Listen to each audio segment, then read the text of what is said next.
ناظرین، ہم آپ کو اس ویڈیو میں اولاد نہ ہونے کی اصل وجوہات بتانے جا رہے ہیں۔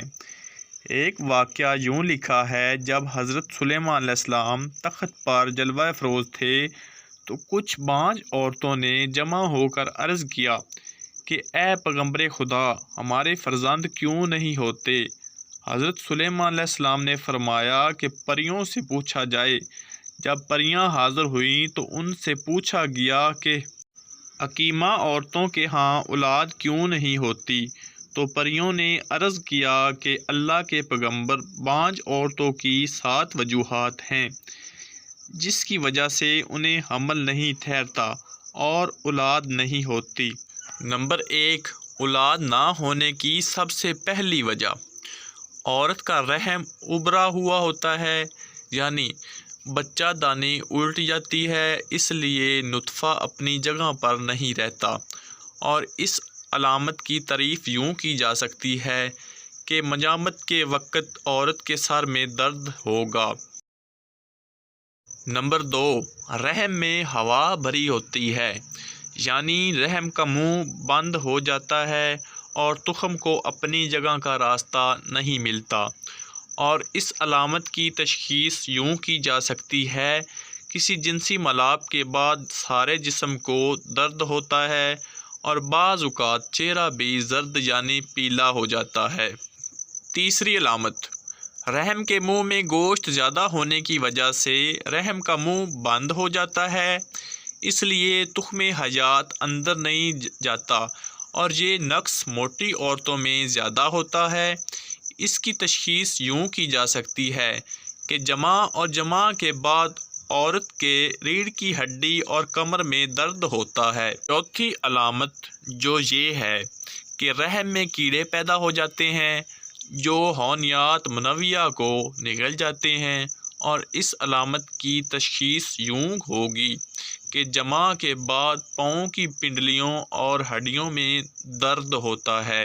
اور پانچویں علامت یہ بتائی کہ رحم میں گرمی حد سے زیادہ بڑھ جاتی ہے، اس وجہ سے خون مل جاتا ہے اور تخم نہیں ٹھہرتا، اور اس علامت کی تشخیص یوں ہوگی کہ دل میں گھبراہٹ پیدا ہوتی ہے، سینے میں درد ہوتا ہے، اور بعض اوقات عورتوں کو غشی آ جاتی ہے، یعنی بے ہوشی کے اثرات آنے لگتے ہیں۔ اور چھٹی علامت یہ ہے کہ رحم میں سردی اعتدال سے زیادہ بڑھ جاتی ہے، خونیاتی منویہ سردی سے سکڑ کر مر جاتے ہیں، اور اس علامت کی تشخیص یوں ہوگی کہ باوقت جمع عورت کے سینے میں درد ہوتا ہے اور اکثر اعصابی کھچاؤ رہتا ہے، اور ایسی عورتوں کو بعض اوقات ری درد ہوتی ہے، یعنی کہ گیس کا درد زیادہ ہوتا ہے۔ اور ساتویں علامت یہ بتائی کہ جناتی اور عصبی اور سحری قوتیں تخم حیات کو مار دیتی ہے، یعنی اس کا مطلب یہ ہے کہ جناتی اور عصبی اثرات سے عجیب المخلوقات پیدا ہو جاتے ہیں اور پھر وہ بعد میں مر جاتے ہیں۔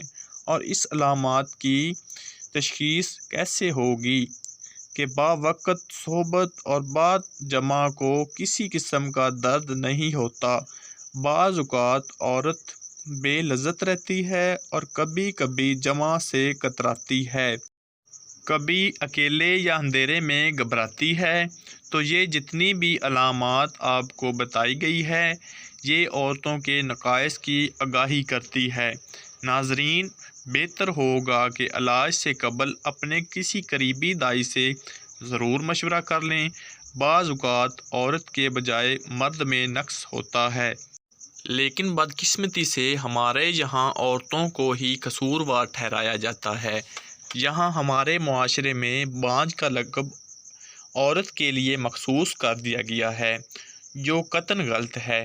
اکثر مرد بانجھ ہو تب بھی معاشرے کو یہی بتایا جائے گا کہ عورت بانجھ ہے، اور مرد اس کی محبت میں دوسری شادی نہیں کر رہا۔ اس کیس میں بھی عصمت کا تاج مرد کے سر پر سجا دیا جاتا ہے۔ اگر بانجھ مرد مزید شادی بھی کر لے تب بھی تشخیص اور علاج کے نام پر عموماً قربانی کا جانور عورت ہی کو بنایا جاتا ہے۔ یہ فطری عمل ضرور ہے کہ مرد کی نسبت عورت کو بچوں کی خواہش زیادہ ہوتی ہے۔ اس کے اور بھی کئی پہلو ہیں، مثلاً اولاد کی تمنا، نفسیاتی وجوہات کے علاوہ ایک سیاسی وجہ بھی ہوتی ہے۔